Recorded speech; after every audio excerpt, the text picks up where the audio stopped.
So, hello and welcome everyone to today's session. Today, we are going to be breaking down Spotify's search page UI. So, we have waited for a long time right now, so let's just begin. So, today's mentor is Neha Fatima, and let's just start. Neha, can you share your screen and begin? Yeah, give me just 1 second.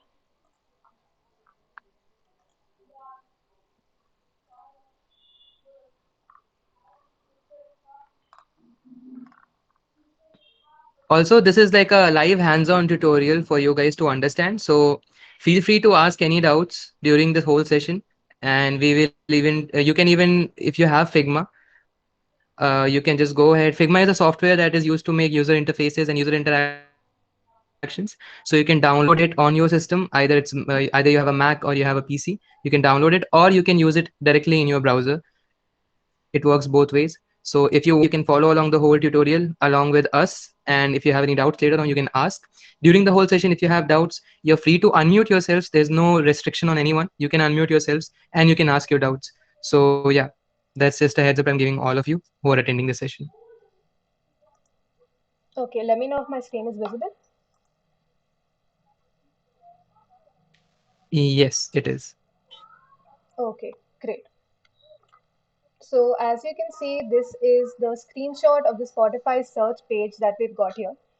We are going to break down and talk about each of the elements and why the design looks the way it does, one by one, and then we'll start to actually making the user interface. Okay, so let's Yep. start I have with. shared the link of Figma as well. So you guys can open Figma. Jyoti Raditya is saying that please wait a minute. Yeah, we are not starting the design yet. We are just starting the discussion. Yes. So let's talk about how the Spotify's background is not completely black, right? A lot of designers, a lot of people usually like dark theme, like using black in their color palette. They love the dark theme in general. But why are they not using pitch black? That is the hex code 0000. So there is a reason for that. You will notice that most UIs, the good ones, will not have used background colors as pitch black or even text color as pitch black. The reason for this is that pitch black or pitch white, both are very piercing through the eyes. So if you're looking through a website, you are scrolling on Wikipedia or just Googling through something, you're reading a blog, if the typography, the font color is black, pitch black, you will not stay at it for a long time. It pierces the eyes and causes discomfort, and that is why we do not use pitch black or pitch white colors. We tend to use grayish tones, a little bit subtler tones, so that it is more generous to the eyes. And we don't have, because designing is all about users, whatever you're designing, it is all for the user, for the end usability. We are not designing for ourselves. As designers, we have to keep that in mind. Our end goal is to conveniently deliver our designs to the user so that they're able to use it easily. They don't have any problems using it. So when you are looking into an app or when you're looking into a website, if you are reading content and it is, sometimes you might get a headache. That is because you are looking at the screen for so long. So if the colors are a little more toned down, the shades are a little more toned down, and they are more subtle, the impact on the eyes lessens a little bit. So that is why the main thing that we use is we try to use gray shades of white and black and not use pitch black and white colors in your design. So keep this in mind. This is another like a tip that you can Yeah. use for your designs. It is a very useful tip and it will help you in the long run as well. Okay, And can so anyone tell me which other famous app uses the same concept? An app which all of you use almost daily. Let's see if you guys can tell the answer or not. Discord. No, Discord, though it has Yes. color, no. Like I'm talking about the contrasting black and white. Okay, okay. Yup, Kritika and NCR, right? It's Instagram, right? Correct. So Instagram also light theme, though I don't think so anyone uses now. But if you are using it, it's not totally white. It's a slight, lesser shade of white, like F6 or F4. These are hex codes I'm talking about. And in the same way, in the dark mode also, you have the same concept going on there. Okay, so Instagram is a great example. Google Meet also, yeah, the new UI which it is using, it's not totally dark. Yep. It's grayish. So these are real world concepts or real world examples that you would see on a daily basis. Like right now, you're on Google Meet. How many of you have got the new UI for Google Meet? Just doing a usability research. Google Meet has changed their UI. So let's see. Okay, okay. So a lot of you have got the new UI. Okay, we'll do for Google Meet also someday. The new UI. Yeah. Yeah, old UI was good too. Correct. Okay. Can we move on to the next point now? Yeah. Okay. So the next thing that you will notice in the UI is the colors that they've used, right? They have categorized the music into different sections. As we all know, different music, different genres of music is related to different colors, right? Because as we see different colors when we are designing a food app, maybe we link colors like orange and yellow and warm tones to the food app, right? We are not going to use cool tones like blue and purple in a food app. So that is how different colors stimulate different emotions and they are linked to different things. So just like education is mostly linked to blue and calm and nice, and the red is associated with aggression or maybe fears or something powerful and active. And just like food is related to warm tones like orange and yellow and red. Similarly, what they've done here, they have differentiated all these genres into different sections where they're associating each genre with a color. Right. It is not that every color has a specific significance here. What they've done is that they've taken one album from that genre and they've associated with that, and they've taken that color as an accent. So again, you can see these colors are very subtle. These are not very eye piercing. They are not very bright. They are not very saturated. They are very desaturated colors. They are all a little bit pale, so that it is easy on the user's eye.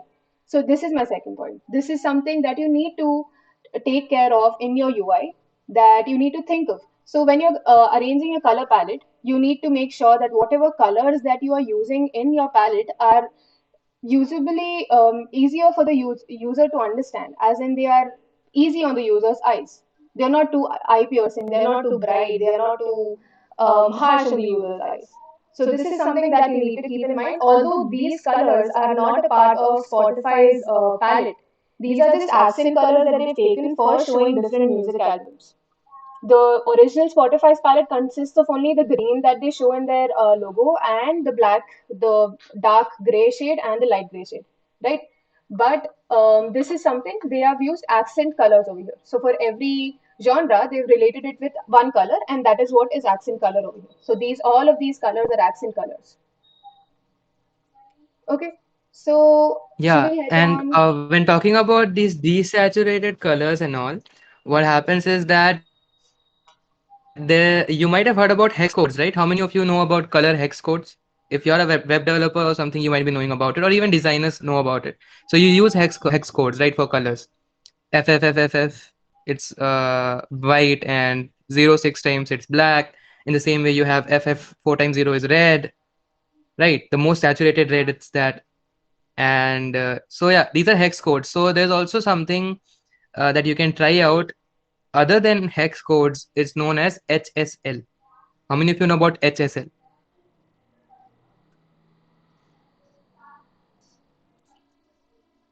Okay, Akshat knows about it.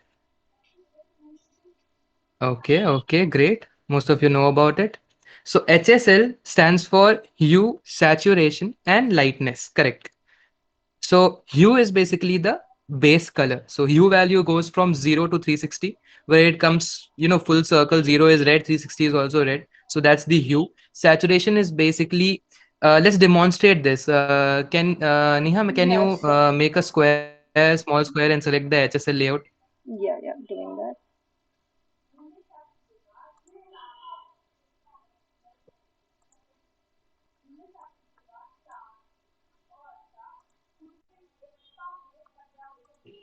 Okay, so let's have a look at the HSL layout.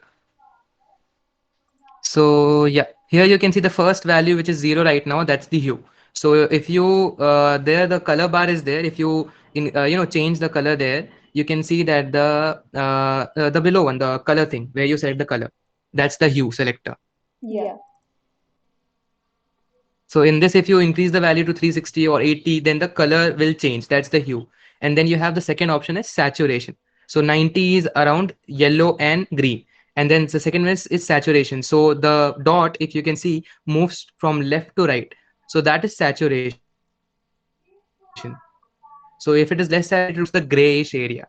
And if it is more saturated, then it will move towards the color area. Okay. In the same way, the last one is lightness. So it's the y-axis that moves. So the more the value of this lightness, the more light it will be, and the less, then it will be darker. So it moves in the y direction. So this is how HSL layout works in coloring. So when Neha said that these colors are desaturated, that means that they are in the center. The lightness is equal, not light nor dark, but the saturation is less. That means towards the left area of the whole grid. Okay, that's the whole thing about this saturation. So as you can see, this color correctly matches with the indie color. Okay, so this is like Yeah. the greenish color, and the saturation is halfway. Okay, so that's what you mean by saturation and all of this in colors. Similarly, just like you can see HSL here, you can see HSB as well. So HSB is hue, saturation, and brightness. So you can increase and decrease the Yeah, brightness of the color as you like it. So this is all about correct. the colors that Colors, Spotify yeah. has used. Let's move on to talking about the categorizing. Like, we didn't see this kind of categorizing before in our music apps, right? Before, it used to be just so many songs together, you just had to search for something, and so many other things would pop up, and you had to sort through for yourself. They didn't categorize it for you. Nowadays, what they do, they categorize your genres for you. Like, here it shows your top genres, so it'll show you whatever that you'd like listening to based on their algorithm that they collect. They Yeah. categorize music for you. And then we also have browse all options. So they've categorized all the music genres. They've put a collection over there so that it's easier for you to use. So that is how Spotify has been through. So this is another UX law. I won't complicate it for you. It is just that showing categories and showing collections of things is easier when, okay, it'll be easier for a user to understand if I categorize something into a bunch, right? If I'm categorizing into specific genre instead of just displaying all the songs together. So in this page, what they could have done is displayed all of the songs mixed up all together. The page would be endless, right? But right now, what they've done, they've categorized it into different genres so that whatever that you feel like listening to, you can head over to that particular domain and select that and then listen to that. So they are making your choice easier. So this is another UX law. You have to keep this in mind when you're designing for a product, when you're working on a product. This is something that you can keep in mind. Like this is the core reason why Spotify has the one of the most, like it is on the top position among all the other music service providers, right? Spotify is one of the largest music providers in the world, and their app is also one of the most downloaded apps, right? So this is one of the reasons that it makes song searchability, or let's say a new artist discovery, very easy for users. Because first of all, you get your top genres. Okay, so that means the algorithm is at work. Whatever songs you like, whatever songs you listen to, generally they are keeping that data, and based on that they are showing you your top genres. Okay, that's something that they are doing. But again, categorizing it so you also understand what kind of genre are you into. Okay, so that is also a great thing that Spotify does.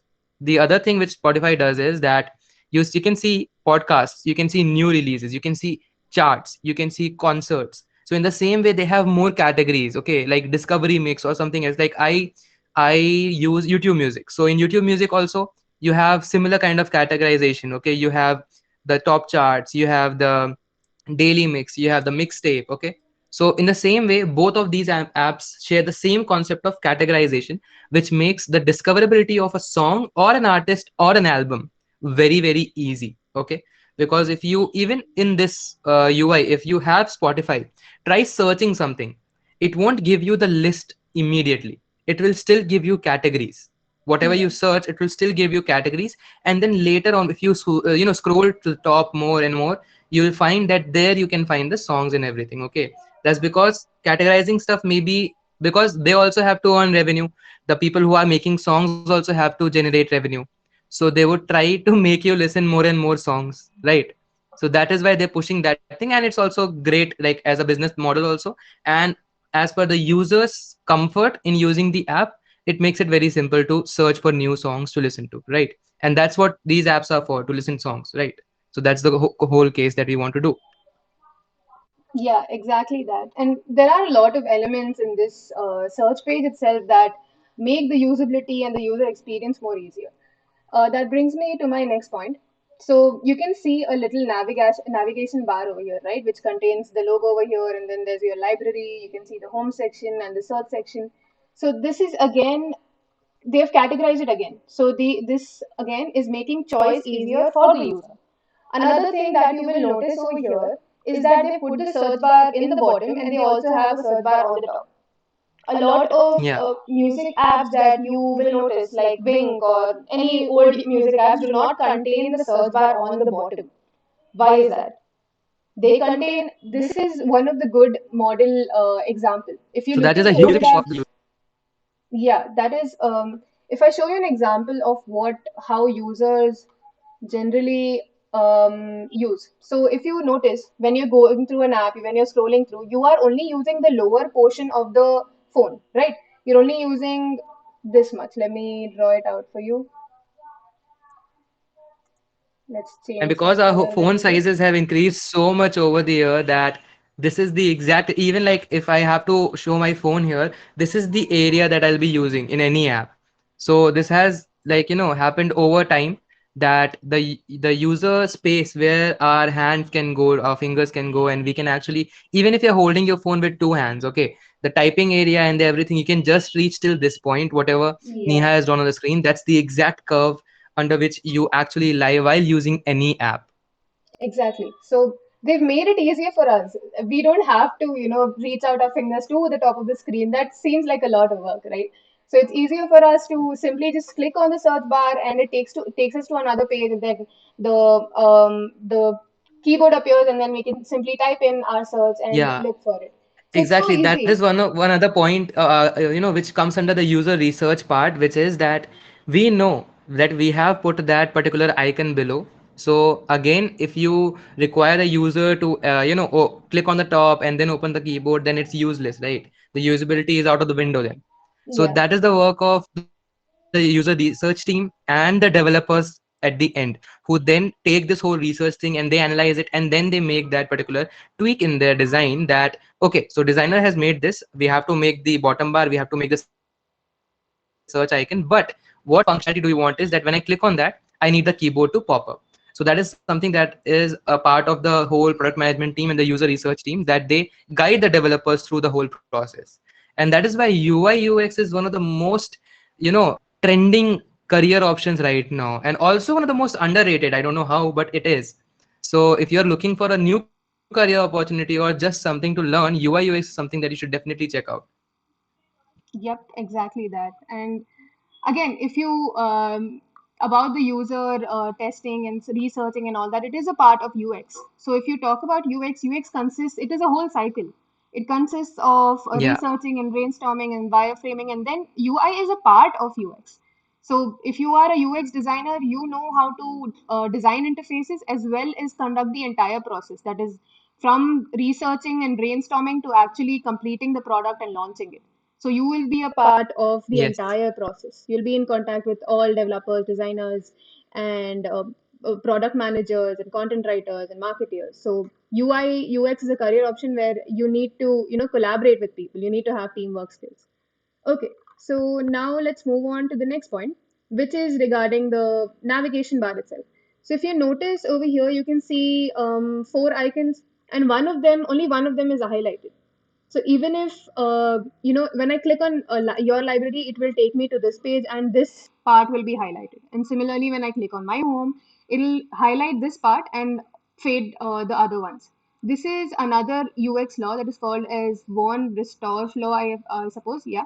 So that is another law which says that when you isolate a particular element and show its importance, the rest of them stand out. So the if to show an element that is standing out, you can highlight it by using different color or increasing the saturation or stuff like that. So this is another very important law. So if we had the search button also disabled in the disabled gray background color, it wouldn't be easy for the user to distinguish, right? So that is why in a UI, when you're giving four options, you have to highlight one of them so that it is easier for the user to choose. So it's all about the user, Yeah. right? So it's we're making the choice easier for them. Like over the years of my journey with UI UX, so I have seen a lot of projects of different students, different people.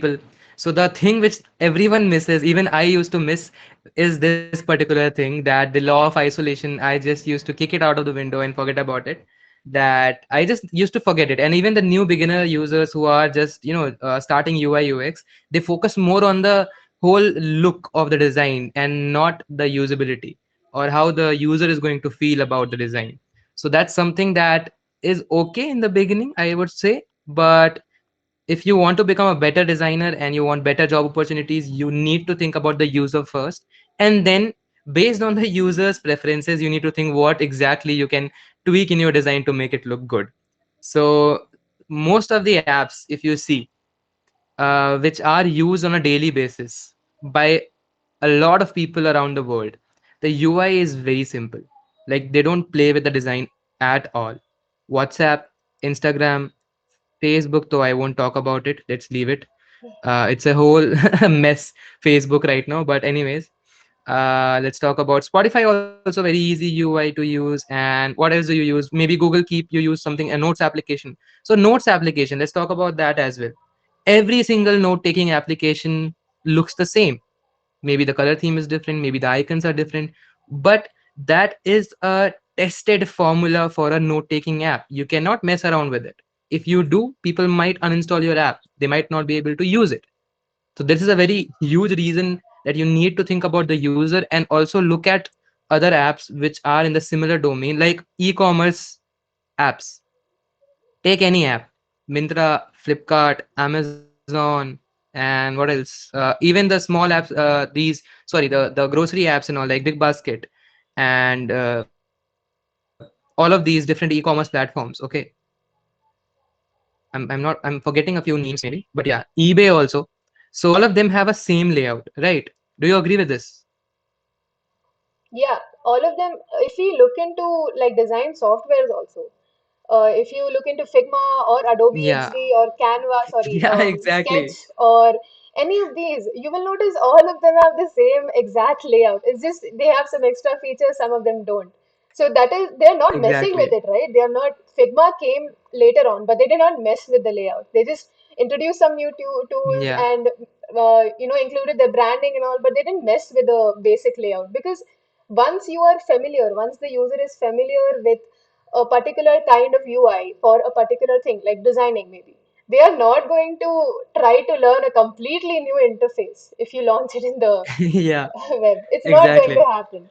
So if one until and user, unless you are until and unless you are providing something extremely groundbreaking, or like a new technological breakthrough, no yeah, one is going to try that for a long time. Like new apps, you might have heard about them. You have Framer, you have there's a new one called Rive, there's a new one called I guess it's called a design tool only. I don't remember the name. Maybe it's called Graph, something related to Graph or something. So all of these are competitors of Figma.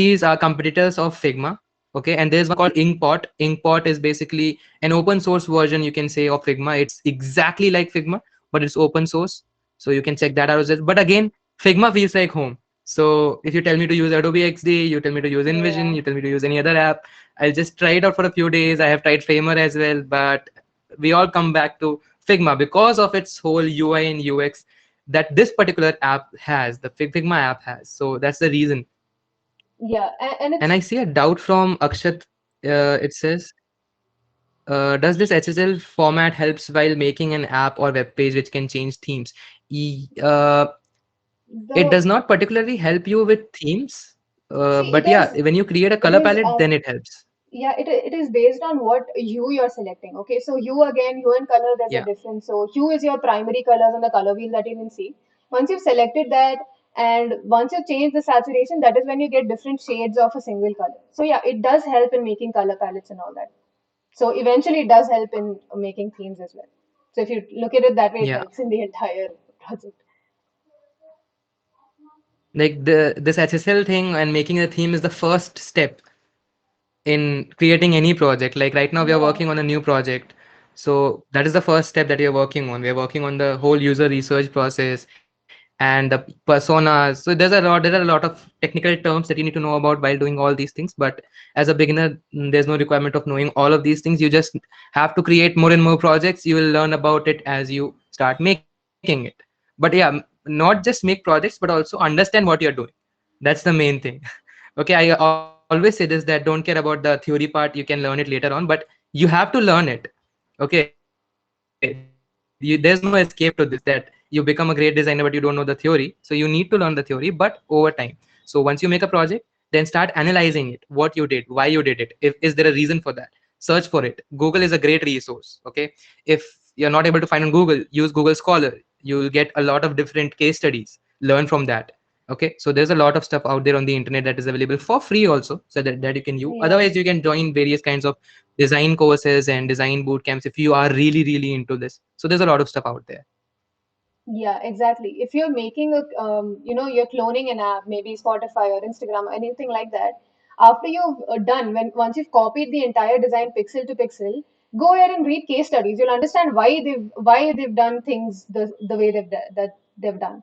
So every little element you Yeah, will notice that there's something, some law behind it. So all these things look very simple. It's just a couple of boxes and colors and typography, but it has a lot of thinking and researching that goes behind it. Okay, yeah, so like right now you can see on the screen the margin and padding. That's a concept that is like that is an alien concept to some designers who start out in the beginning. Okay, so if you look closely, the padding area on the whole screen and the distance between all the cards is equal. So this maintains the, like a homogeneous look to the whole UI. So this is also something that is very important that you need to know. The spacing yeah, between elements is very important that you need to take care of. Let's talk about a few more features of this, then we can start recreating the UI, I guess. yeah, sure. Let me get this out of the way. Yeah, Okay, so another thing in the UI that you will notice is the typography. You can see that the font is not over very big or very small, so it is very easily accessible. It is, you are able to see it, but it's not very big or not very flashy to the eyes. So when you see very chaotic designs these days, a lot of kind of trends are popping up. You can see chaotic designs and you can see subtle designs, you can see clean designs, but in the end clean designs win, because you can see in this UI, it is everything is so properly sorted that you don't have to feel overwhelmed, right? We don't want the user to feel overwhelmed. So sorting out your color, sorting out your categories, sorting out your typography, and all of it is very important. So if you see in any app's interface, you don't exceed a certain font size, that is the typeface size. The smallest that you yeah, can go is exactly. 16 pixels, and the highest that you can go is about 20, 36 to 48 pixels. So bigger than that is just chaotic for any app design. In the same way, for website designs, there's a different set of font sizes that you can use. So all of this is something that you can keep in mind while designing, so that it doesn't look, it might look nice to your eyes when you're like making it, because sometimes design, when you're designing, you go through different stages. You might be in a stage in the beginning where you really like the design, you know what you're doing, and then there comes a stage when you're designing the same thing, you'll come to realize that it doesn't look that great and maybe you need some changes. So that's, you need to get to that stage in every design that you make. You need to get to a stage where you feel like you need to change things up. So until you get to that stage, keep trying, changing things up. So that is a mark of a good UI designer. You keep changing things up. You Exactly. ask for advice. You show it to your friends and see what Feedback, they yeah, have. correct. Take feedback. Ask a mentor. Reach out to a mentor. So again, if you reach out to your friends, your friends are probably going to appreciate you. They're going to tell it looks great, but all these small things that they might be missing out and you might be missing out are like padding and the margins and the font size and all of this. Only a mentor can tell you. So reach out to someone who has a little more experience than you do. So that is why the community is here. Anyone who has a little more experience or is going through the same journey can help you out in that way. Yeah, exactly. Like the community can help you out a lot in all of these areas. So you have different channels for different things. Like we are also hosting the UI design challenge for all of you. So join the challenge, try it out. Even if you don't win, it doesn't matter. The whole thing is that you'll get to learn a lot in the course of just 5 days. So that's something amazing that's gonna happen. And also talking about the fonts, I have done that, and I've seen a lot of projects where people do it. They use huge fonts. So one thing that people miss is while designing on a canvas on Figma, you generally don't get an idea about the size of the screen that you're actually going to look at when you see the design. So, like, suppose I have a big screen here, 24 inches monitor, and in that, if I zoom in and design, maybe I'll feel that 16 pixels is too small. So, make sure that you actually test the whole design once you have made it on a particular screen that is you are actually going to use it on. Not just display it, present it. Actually use it on your phone. Take a screenshot, send it to your phone through WhatsApp, or do whatever. Just use it. Okay, in Figma you have an app called Figma Mirror. Even the new Figma app has the mirror capabilities. So you can just select Yeah. the frame and then you can see it how it looks on your mobile phone. So you can actually make sure that your design looks good on phone or not. Or if you're making for your desktop, you can open it, preview it in a browser, and actually see the website if it looks good or not. So this is very important that you need to see it in that particular device where you're actually going to use it. So that's a very important point to note.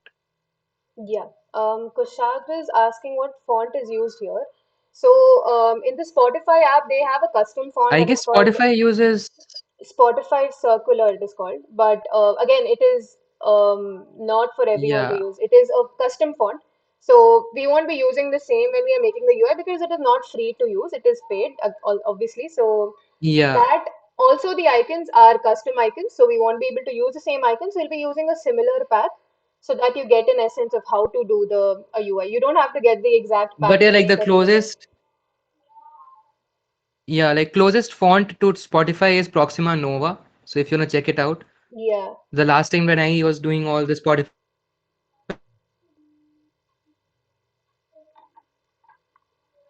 redesign stuff, so I used Proxima Nova because we have our own custom. So yeah, you can check it out. Don't use Proxima Nova because we have our own custom. So yeah, you can use Proxima Nova. That's a font. Or else this looks kind of like Lato or maybe Open Sans. So yeah, any sans serif font would work here. Okay, so you can yeah, check it out. Don't use Comic Sans. yeah. Yeah, that Okay. is one thing that you need to keep in mind. Okay, should we head on to the UI Yeah. part now?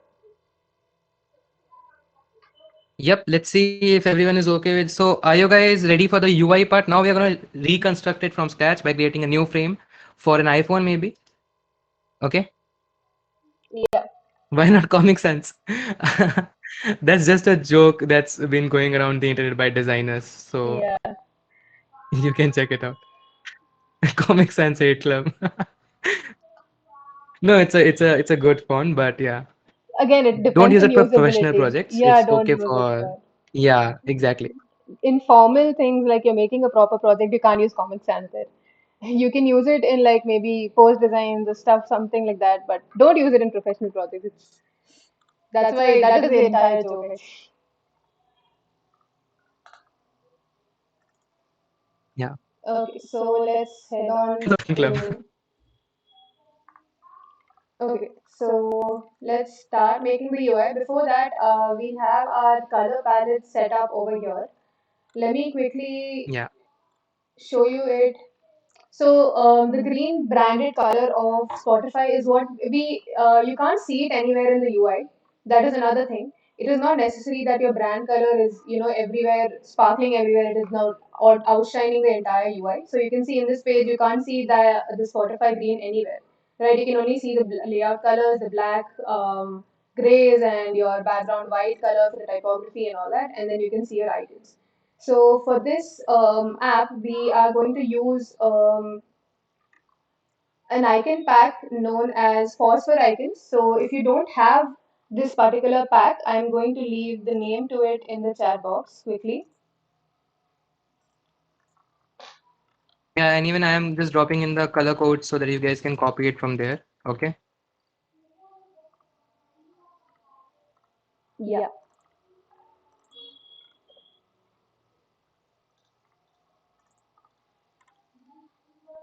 Okay, so if you need to install it, all you have to do is right click and head over to plugins, scroll down, and you'll be able to see browse plugins in community. Click on that, and it'll take you to a different page. And you can search over here for phosphor icons.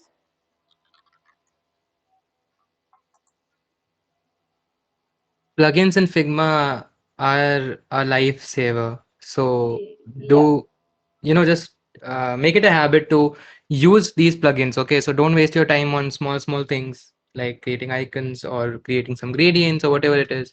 You have a lot of plugins. Even you might have seen that design trend going on, the waves and everything. You have plugins for those. So Yeah. don't waste your time in creating that, but invest more time into creating a better UI for users. So do a lot of user research.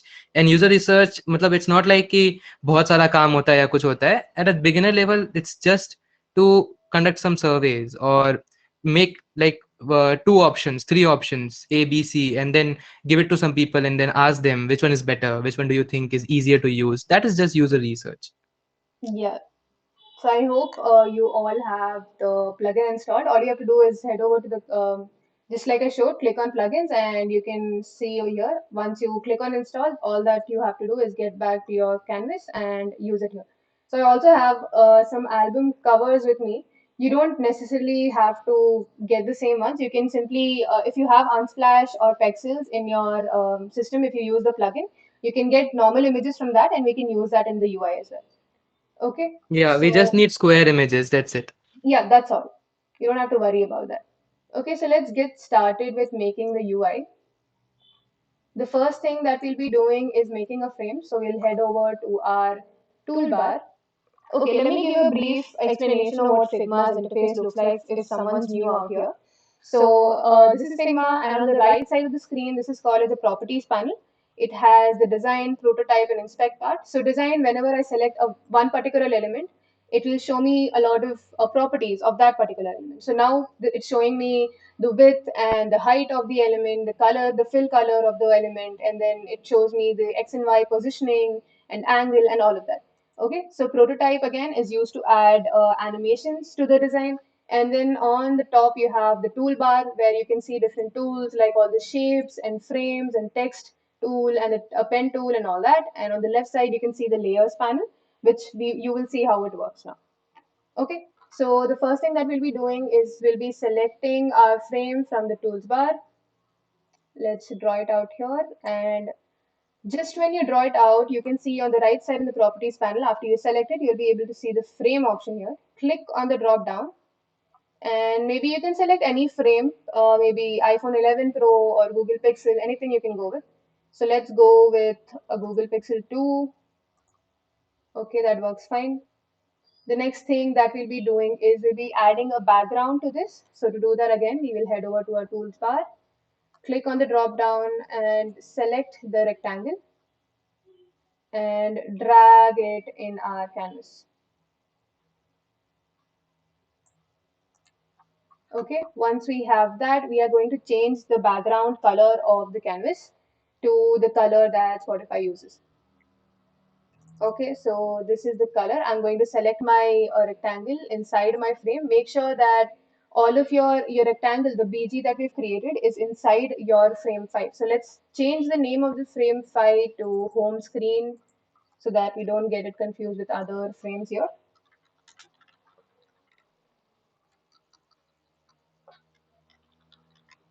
And change this rectangle's name to BG. All you have to do to rename is double click on it and you'll be able to type in whatever you want to name it. So this is our BG. So I've selected the BG now. I'm going to change the fill color of it. So I'm going to head over to my properties panel to the fill section. I'm going to click on this and use my eyedropper tool to select the dark color over here. So this is the background color of Spotify that we've got here. The next thing that we'll be doing is making the top section, which consists of the search bar and the search heading. So let's quickly do that. Okay, so again, to add in text, what we'll be doing is heading over to our tools bar, select T from here, head back to your canvas and type in whatever, maybe just type in search. And right now, my text fill color is black. Let me change that by heading over to my properties panel, and I'll head to the fill section and change it to the white that we have in our Spotify's layout colors. Okay, let me see what size it is. So let me select it. You can either use the font families that Sir suggested, or you can head over and use Poppins or anything, any sans serif font. Anything works, fits well. So let's make this a little bigger. Okay, so we have it here. Maybe we can make it a little more bigger. Okay, so we have 30. Let's change it to 32 maybe. That'll look great. Okay, so change it again. I'm heading over to my properties panel and I'm selecting the font size option over here and changing it. Okay, another thing that we need to keep in mind to add in margins and padding, if you're facing trouble just like that, what you can do is you can add in your rulers. So select your home screen and either you can use your layout grid option in the properties panel or you can drag in these rulers. So to enable these rulers, head over to your tools bar section, click on the main menu over here, and in the view section you will be able to see rulers option. So you can either click on that or use shift plus R to enable rulers. Once you click shift plus R, you'll be able to see these scales in your top and left columns. So all you have to do is hover over them and drag them inside. So now I have my rulers. I'm just going to drag them inside so that I don't exceed that particular margin limit. Okay, I've got that. And now I'll be adding my text box, the search box over here. So to do that again, I will head to my tools bar, select a rectangle and draw it out over here. Now again, one thing that you'll notice here is the Spotify's app has rounded corners. This is again another user thing. It is easier, it is more convenient and nice looking to the eyes when you make the borders corner smoothing increased. So I'm going to change the corner smoothing. I'm going to select my rectangle, head over to my properties panel, and below the width and height, you'll be able to see this curve option. I'm just going to change that to maybe 8 pixels. Okay, that is too huge. Let's change that to 4. Yeah, 4 looks good. Now I'm going to smoothen it a little bit. Okay, once we are done with that, we can increase the height a little bit more. Okay, maybe make it 50 by heading over to the properties panel, the height section. Okay, once we are done with that, we can change the color of the input box as well to either white or a grayish tone. So I'm heading over to my fill section and I'm using my eyedropper tool again to select my white. Okay, and now I'm going to add in text over here. So the same drill, head over to your toolbar, select your text, head inside your canvas and write down the same thing, artists, songs or podcasts. So you can see that the size is too big, the font size is too big, so I'm going to change it again. I'm going to select the text, head over to my properties panel, scroll down, and here you'll be able to see your font size property. I'm going to change that to about 16 pixels. Let me change that to 16. Okay, so I have this over here. Let me change this up. Podcasts. Okay, so once we are done with that, we need to add in our icon as well. So you can either use the same icon path that we suggested, Phosphor icons, or you can use anything like Iconify or Font Awesome icons or anything that you prefer. I'm just going to get in the search icon from the plugin Phosphor icon. So I'm going to click on plugins, right click, plugins, and Phosphor icons. Okay, let's select that.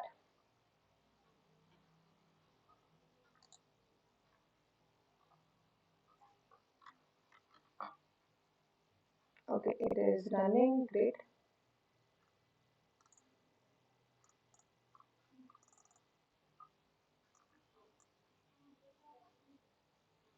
There is a bit of a lag. No issue. Okay, now I can search in for search. And you can see all of these icons appear. I'm just going to click on one of them and bring them inside. Right, make sure that your search bar icon that you get inside is inside your home screen frame. So I'm just going to drag it in the layers panel inside it. And now I am going to select both my text and my search icon and change the fill.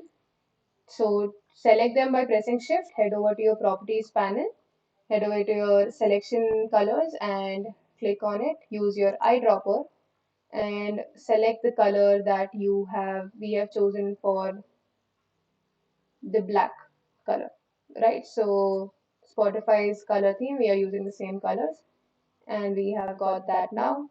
Let's quickly group these together. So again, grouping, all you have to do is select both of these and Control G on your keyboard and you'll be able to group them.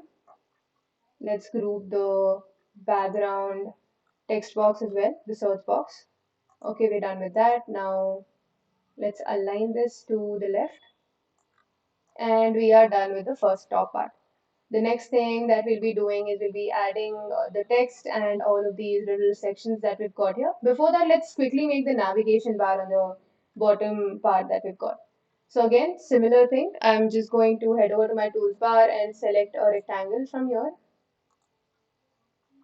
and draw it out, drag and draw it in my canvas. Okay, and now I'm going to select it and head over to my properties panel, fill section, use your eyedropper tool again and get in the second gray that we selected, the Spotify from the Spotify color palette. Let's do that again.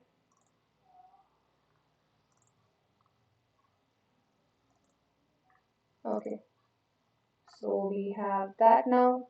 All we have to do is drag in our icons. So again, you can right click, click on plugins and head over to Phosphor icons or whatever plugin that you're using to head to that Phosphor icons and get in all those icons that you can see, the home icon, the search icon, the library and the premium icon.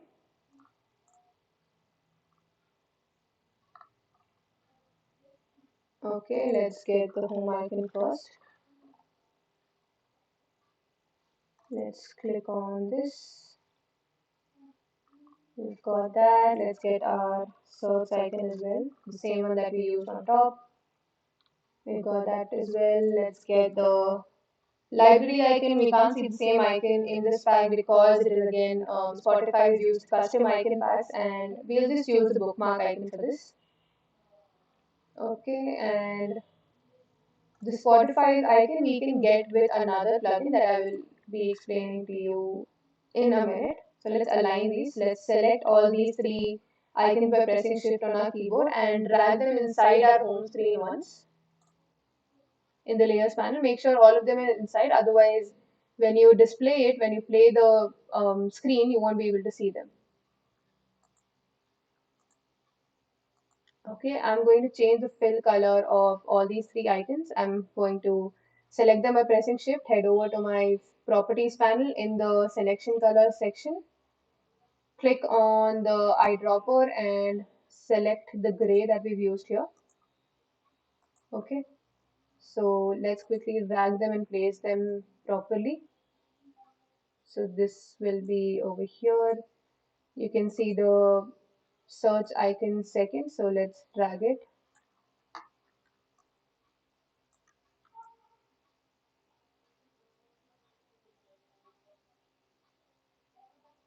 Okay, and let's get our bookmark icon as well.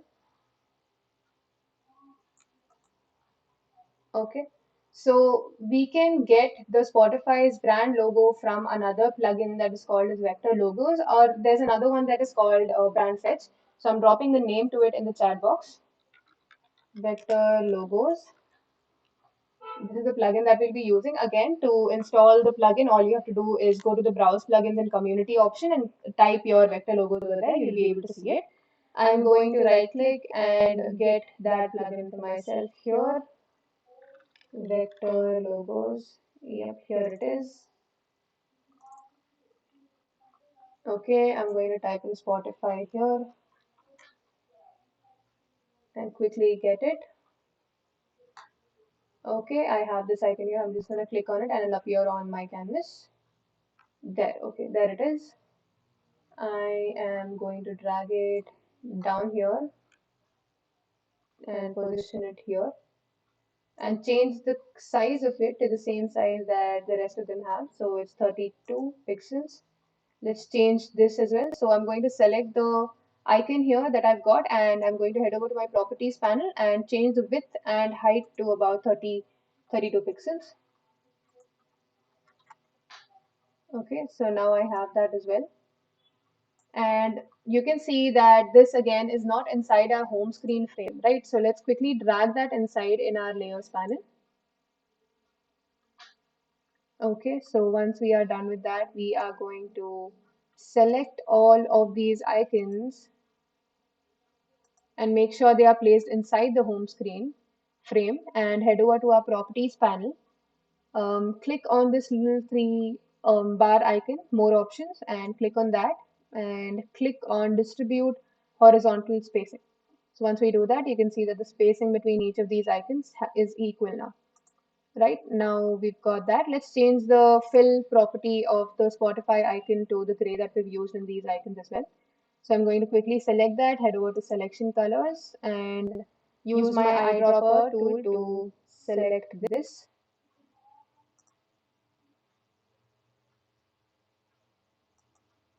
Okay, now I have it. So again, using the law of isolation, I'm going to change the color of my magnifying glass or the search icon. I'll head over to my properties panel, click on the selection colors, click on the eyedropper,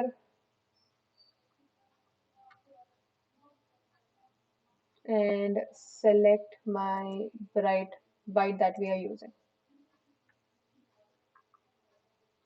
Okay, so once we have that, we can head on to making the next part of it. Right, okay, so let's zoom in over here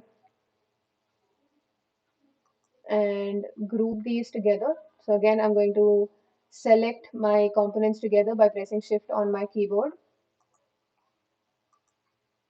and the rectangle as well, and Control G on your keyboard to group them. So grouping elements is another very good practice while designing. Don't just leave all your elements lying there just as icons. Group your components together because every UI has different sections, right? Just like we saw, we had this top section, we have the genre section, we have the navigation section, and then we have this little play icon section. So all of these you need to categorize and group them together. So if another designer is looking at your design, they know what's going on. They know how you've grouped things, how you've categorized things. So categorizing and splitting things down is very important as a designer.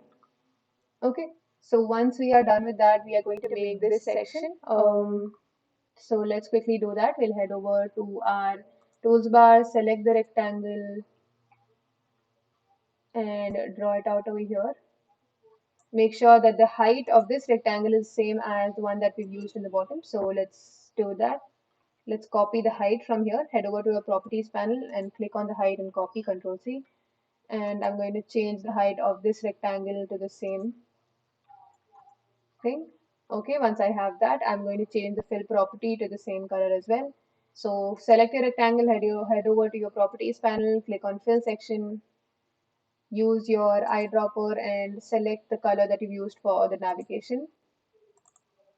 And the next thing that you can see is that there is a little image of the song that is playing. So we can quickly do that. We can zoom in a little bit, draw in your rectangle, head over to your tools bar, select your rectangle and draw it out the same way.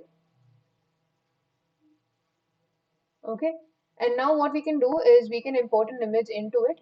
So if you have the plugin Unsplash or Pexels or any plugin that allows you to import images in Figma, you can use that. What we'll be doing is we'll select the rectangle and right click, head over to plugins,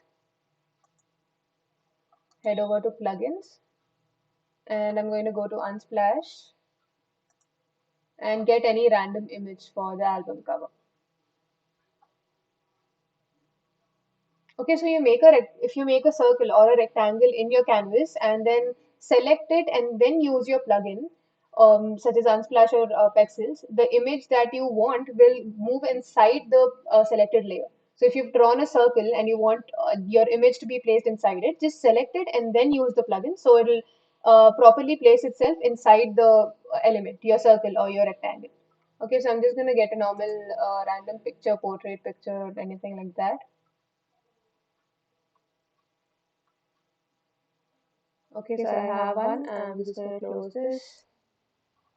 Okay, so I have a picture over here already. All I have to do is add in my text and the icons that I can see here, and we'll be done with the bottom part as well. Okay, so I'm going to head over to my tools bar, quickly select my text and type in your song name or whatever that is. I'm going to select it and head over to my tools bar. Properties panel on the right side, change the typeface size, the font size. So I'm going to change this to again 16 pixels. Okay, 16 pixels. And just place it over here and change the fill property of it by heading over to the properties panel, fill section. Use your eyedropper again to select the white color that you have used in the rest of the design. Okay, so I'm just going to take it from this icon that we've got here. We've used the same white color. So once we have that, we need to add in the artist name, just as you can see in the Spotify's app screenshot. So we are going to quickly do that. We are going to copy this. So to copy any element, all you need to do is Alt and drag, or alternatively, you can press Control D on your keyboard and your element will be duplicated. So let's change the size of this because as you can see in the app, the artist name is not highlighted, the song name is highlighted, and you can see Billie Eilish over here is disabled color, right? So it is not highlighted. Our main element here, our main user focus is lovely with color, so that is the song name, right? So that is what we're highlighting, and the second part is not very important. So the font size is decreased, and the the fill color has been faded, right? So let's quickly do that with this as well. So let's decrease the size to maybe 14 pixels or 12 pixels. So it is very small and not very, um, important looking. So once we highlight that, let's select this and click on our fill section in our properties panel, click on the eyedropper and select the disable color that you've used for the rest of the icons in your navigation bar. The same color we'll be using, and change the typography over here. Okay, so we are done with this part as well. Let's add in our icons quickly. Let me arrange this properly before we head on to the next part. Okay. So the next thing that we'll be doing is we'll be importing icons, the heart icon and the play button or the pause icon, whatever that you feel is good. So again, right click and head over to your plugins, head over to your phosphor icons or whatever icon pack that you want to use. And just type heart and you'll be able to see the heart icon appear.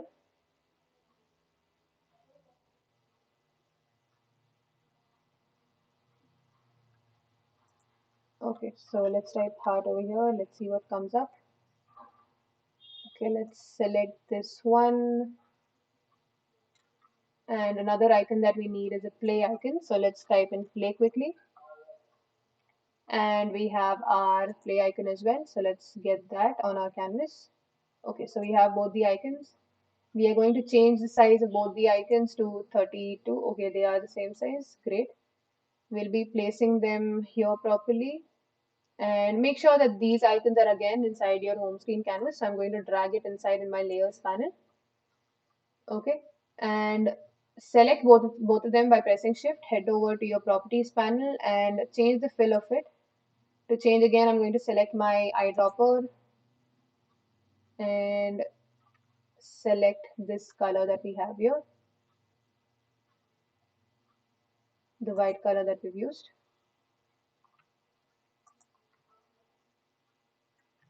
Okay, so we have it.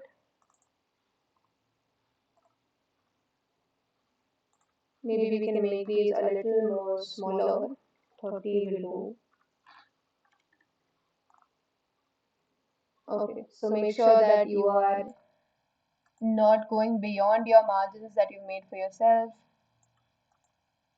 So before starting any design, make sure you're making margins for yourself. That is a good practice so that all the padding and margin is being taken care of. You don't have to worry about it every step of the way. Okay, so now I'm going to group all these elements together, just selecting them. So press shift on your keyboard and select all of your elements together.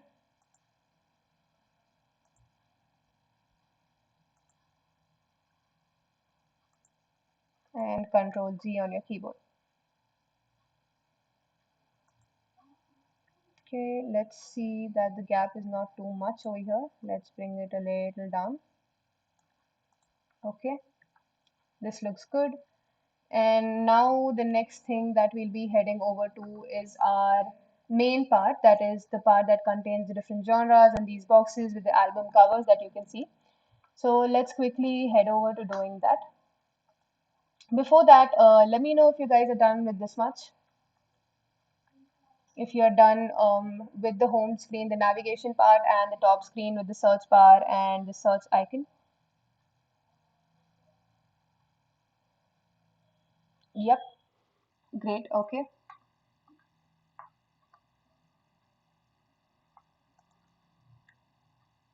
Okay, so let's head over to our next part. So the next thing that we will be doing is making our boxes. Before that, let's add in our text again. So I'm going to copy this text by pressing Alt and drag.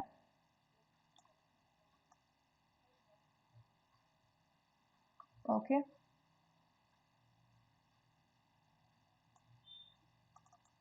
Let's type in your top genres and select it and head over to your properties panel and reduce the size to maybe 16 again. So yep, we've got that.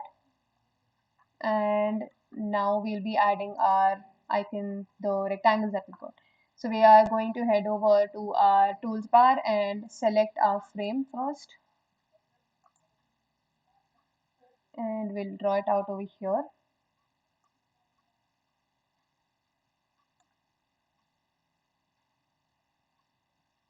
Okay.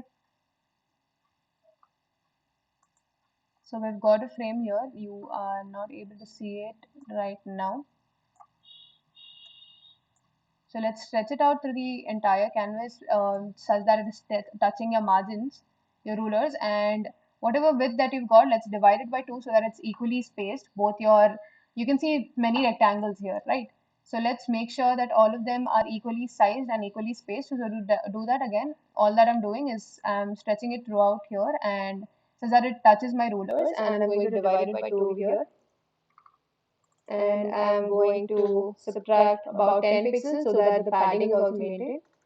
Okay, so once I'm done with that, I'm going to change the border radius to 3 pixels. Okay, And now I'm going to add in a rectangle over here inside this frame. So to add a rectangle again, all I have to do is head over to your tools bar, select your drop down from here and select a rectangle and draw it out.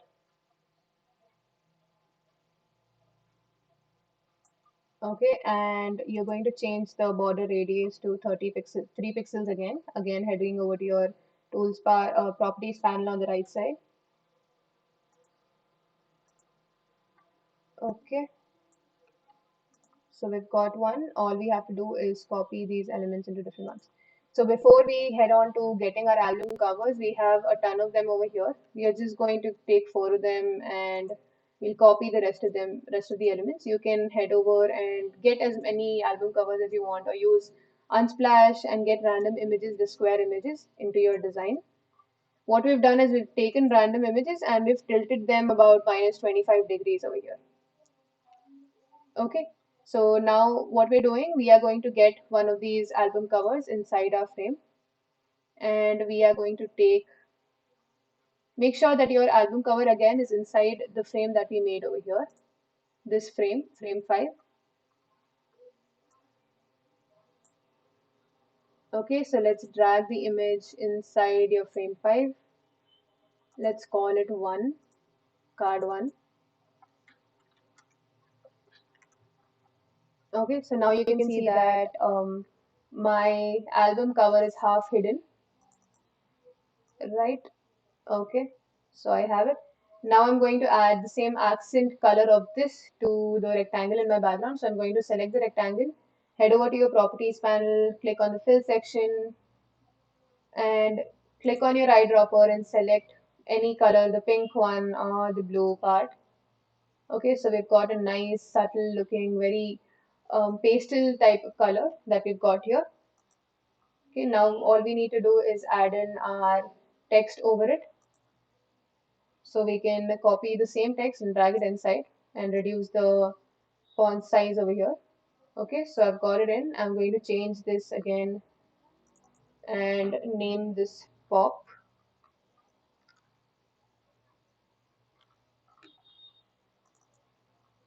Okay, I've got one. And similarly, I'm just going to copy the same frame over and over again and make different genres. So let's do that. To copy an element again, all you have to do is press Alt and drag. So let's get this here. And let's change this to maybe hip hop or R&B or anything like that works. Okay, we've got R&B. Now let's drag in another album cover. Let's get this one out of here and drag this one in. Okay, again, make sure this is inside your frame that you've selected. So we'll drag it inside our frame in our layers panel and change this car name to 2. Okay, and now we have it over here. We are going to place it properly now.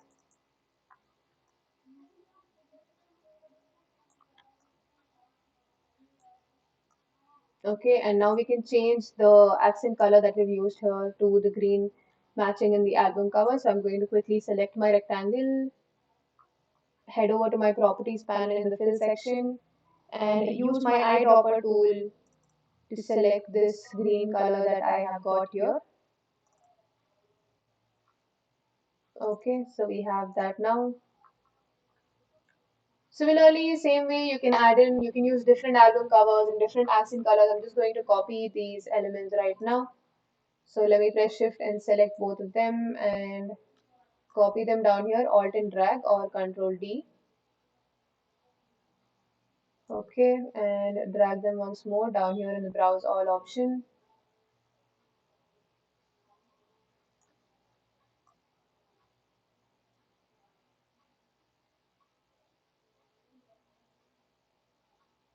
Okay, make sure that the spacing is all properly maintained.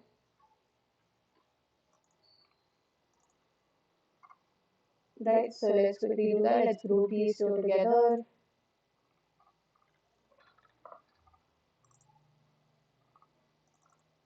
Let's group all of these elements together so that we know which elements stand where and which part is aligned where. So let's select this and make the spacing about 20 pixels. 20 pixels is enough. The same thing that we're going to do here. We're going to select these and group them together. This is also a plus side of Figma that, as you saw right now, that I also can edit the file at the same time. So you have collaboration features as well in Figma. So Yeah, your team can design together on the same project. So if I want, I can just change the text here on my system and you can see it, the changes happening in real time. So that's yes. something that's great in Figma. Yeah, that is another amazing feature of Figma with all of the others. So Yep. let's align them properly, make the spacing, and we will be done. Yeah. So as you can see, the frame size that is in the screenshot is of a smaller screen size, and this one is for Pixel 2, I guess we took, Yeah, right? Google Pixel 2, yeah. Yeah. So Pixel 2 screen size is larger than this, but again, the whole UI is similar and the whole feel is also similar, and that is what matters in this whole design. So yeah, I think we are done with the design, right? Yeah, that is it for the design. We can even play this and see quickly.